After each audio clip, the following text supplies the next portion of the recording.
Factory assembled ovens arrive via common carrier and require that you, as the client, have a forklift ready on site to receive the truck. Please refer to your manual for the forklift capacity, fork lengths, and pallet jack requirements. Remove the plastic shrink wrap, the metal banding, and the crate walls and lid. Then remove the lag bolts from the feet on the metal stand that secure the oven to the wood crate. Use the forklift to remove the oven from the crate. There is a slotted area between the bottom of the oven and the top of the stand. This is the correct location to insert the forks for proper lifting.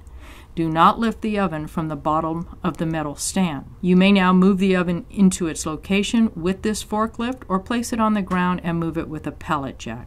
The metal stand is designed to accommodate the pallet jack. For the larger ovens, you may need an additional crossbar across the pallet jack to move the oven.